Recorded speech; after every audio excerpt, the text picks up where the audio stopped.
Bonjour à tous, j'espère que vous allez bien. Nous voilà déjà en décembre. Waouh! J'espère que vous avez passé un beau mois de novembre et pour ceux qui ont participé au NaNoWriMo, j'espère que ça s'est bien passé pour vous. Pour ceux qui ne sauraient pas c'est quoi le NaNoWriMo, je vous invite à aller regarder ma dernière vidéo sur le sujet. J'y explique de quoi il s'agit et je vous parle aussi de mes objectifs pour le NaNoWriMo 2022. Aujourd'hui, c'est l'heure du bilan. C'est l'heure des comptes. Ai-je écrit 50 000 mots durant le NaNoWriMo 2022? Ai-je atteint mes objectifs? De suspense? Non, je n'ai pas écrit 50 000 mots durant le NaNoWriMo 2022. De toutes les façons, ce n'était pas mon objectif. Je savais que je n'allais pas atteindre les 50 000 mots quand j'ai décidé de participer au défi. Je pensais que j'allais écrire entre 20 000 et 30 000 mots. C'était plutôt ça mon objectif.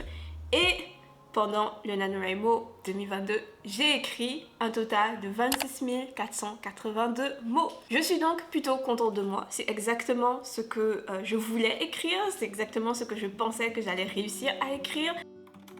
Le mois a commencé plutôt bien pour moi, mais au bout de 2 semaines, je vous avoue que j'ai un peu perdu ma motivation et mon énergie. Vous vous demandez probablement, alors Mélodie, comment ça se passe ton NaNoWriMo? Eh bien sachez que ça ne se passe pas super bien. Je n'ai pratiquement rien écrit la semaine dernière. Et quand je vous dis pratiquement, je veux dire que lundi, j'ai écrit 0 mot. Mardi, 0. Mercredi, 0. Jeudi, 0. Vendredi, 0. Samedi, j'ai été prise d'une force nouvelle. Alors je me suis forcée à écrire. Et samedi, j'ai écrit plus de 3000 mots. Samedi, là, c'était quelque chose de puissant. Sauf que dimanche, je me suis reposée sur mes lauriers et je n'ai rien écrit non plus. Les scènes qui me restent à écrire dans ce roman sont plutôt difficiles. Je suis théoriquement dans la partie la nuit la plus sombre de ce roman et les choses ne vont pas aller en s'améliorant pour mes personnages. Ce tome se termine de manière plutôt déprimante pour eux et c'est difficile d'écrire ces scènes. On a eu un enchaînement de jours plutôt gris, plutôt sombres. Il y a eu une période où je pense j'ai vu le soleil 2 fois en l'espace de 2 semaines. Après ça a été un peu mieux.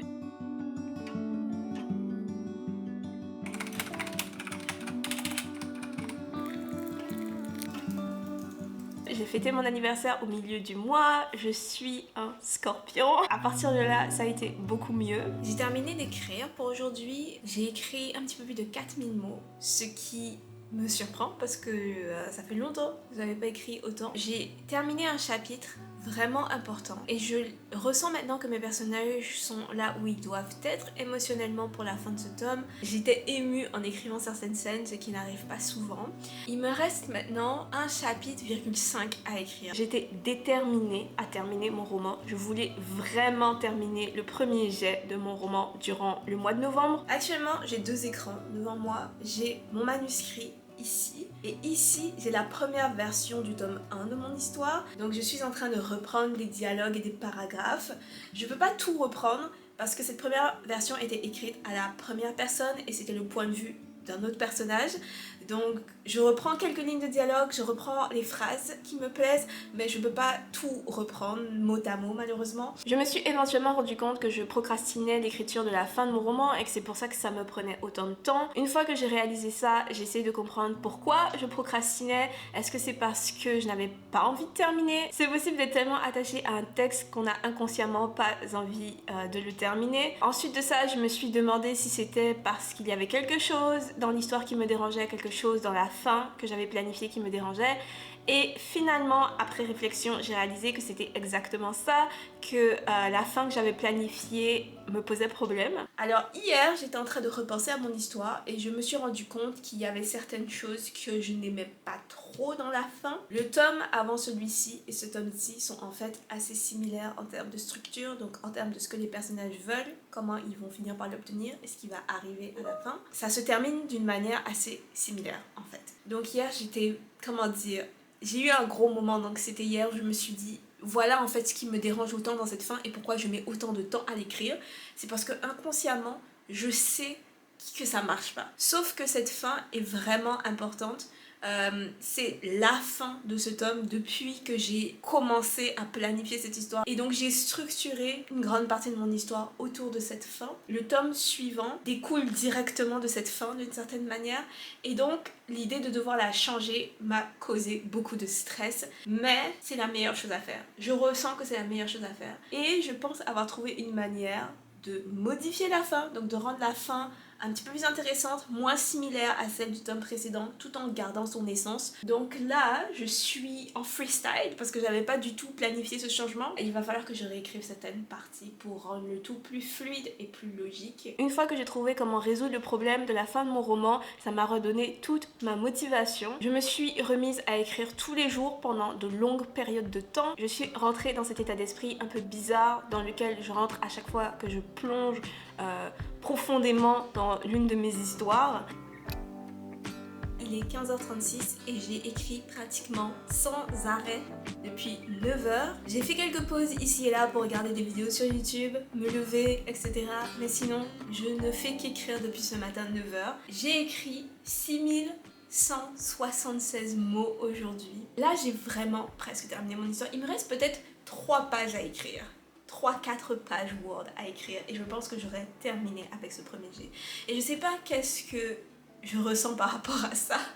D'un côté, je suis super excitée à l'idée de terminer mon premier jet. J'aime vraiment ce que j'ai fait avec la fin, cette fin qui me stressait tant. D'un autre côté, je suis aussi soulagée à l'idée de terminer bientôt ce premier jet parce que j'ai hâte de mettre Céleste sur pause pendant quelques semaines. Ça va être bientôt Noël, ça va bientôt être les vacances de Noël et j'ai hâte de ne rien écrire pendant ces vacances de Noël, de juste mettre Céleste sur pause, de mettre ces personnages, cet univers dans une petite boîte et de ranger cette petite boîte dans un coin de mon esprit pendant quelques mois, quelques semaines. Je suis heureuse de dire que le premier jet du tome 3 officiel, tome 2 officieux de Céleste est terminé, enfin. Il compte un tout petit peu moins de 120 000 mots, ce qui est exactement ce que je visais pour ce livre-là. Pour une fois, je n'ai pas débordé. Si vous me connaissez, vous savez que c'est vraiment stupéfiant. D'habitude, je déborde toujours, j'écris toujours beaucoup plus que ce que j'avais prévu. Je me dis que c'est parce que maintenant, j'arrive à évaluer combien de mots j'aurais besoin pour dire ce que j'ai à dire ou alors à dire ce que j'ai à dire de manière beaucoup plus efficiente. Pour le NaNoWriMo, j'avais aussi pour objectif de commencer l'écriture de Oiseaux de nuit, un autre roman fantasy. J'ai commencé à rédiger le premier chapitre, mais j'étais pas du tout satisfaite de ce premier chapitre, donc j'ai tout effacé. Je me suis dit que j'allais le réécrire avant la fin du mois, mais finalement je ne l'ai jamais réécrit. Ce qui s'est passé, c'est que je me suis rendu compte que je voulais changer la motivation de l'un de mes 2 personnages principaux. C'est le moment de la soirée où je prépare le souper et je veux aussi vous parler rapidement d'Oiseaux de nuit. Cette histoire, donc, c'est une histoire avec 2 personnages principaux, Pascal et Léonide. Et en fait, l'histoire est racontée du point de vue de Pascal et de Léonide. J'ai décidé qu'il y aurait un chapitre raconté du point de vue de Pascal, suivi d'un chapitre raconté du point de vue de Léonide. Je veux pas revenir sur la motivation et l'objectif de Léonide. Je suis vraiment satisfaite de ce que j'ai décidé de faire avec ce personnage-là. Par contre, Pascal, je lui ai donné un objectif et une motivation, mais depuis le début, je sentais que c'était pas exactement ce que j'avais envie de faire avec ce personnage. J'arrivais pas vraiment à me mettre dans la tête, en fait, de ce personnage. Je me suis dit qu'écrire l'histoire allait aider. Désolée, je grimace, mais c'est parce que je suis en train de découper de l'oignon. Et c'est un oignon agressif.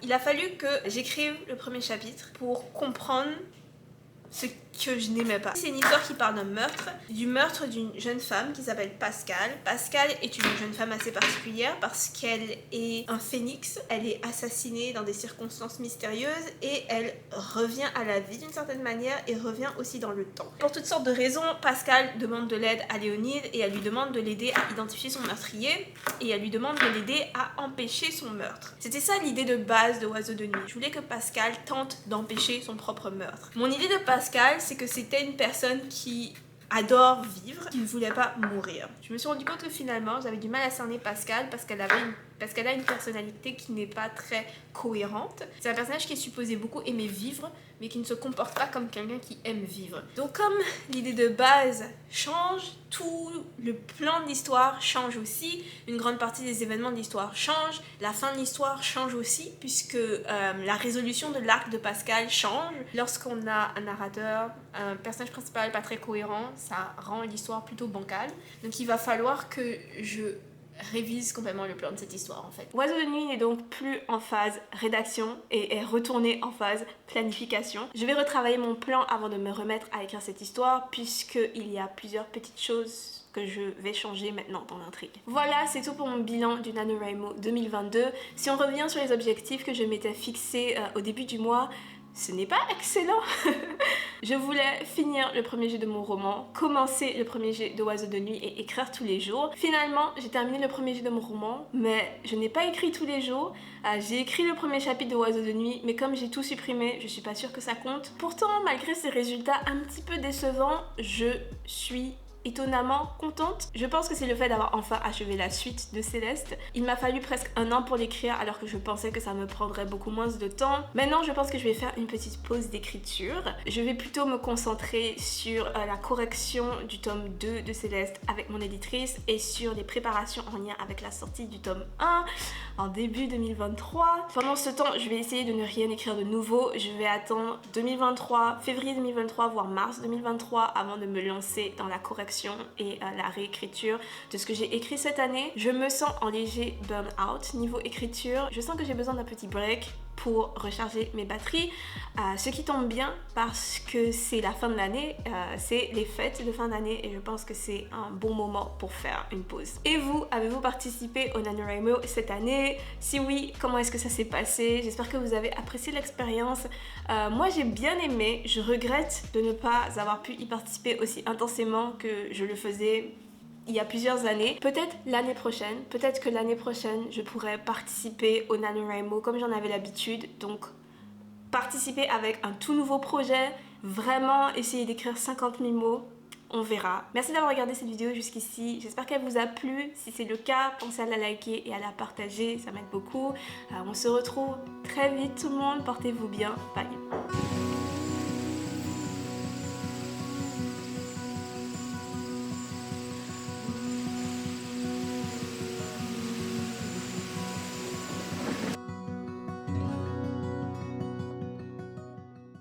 C'est une... Pourquoi tu me regardes? Je pleure pas. Pourquoi tu coupes un oignon et tu parles en même temps? Je sais pas pourquoi je fais ça si souvent sur ma chaîne. Je pense que c'est la 3e fois que je coupe un oignon en filmant une vidéo. Je sais pas pourquoi je pense que c'est une bonne idée. Ouh là là. Je te jure.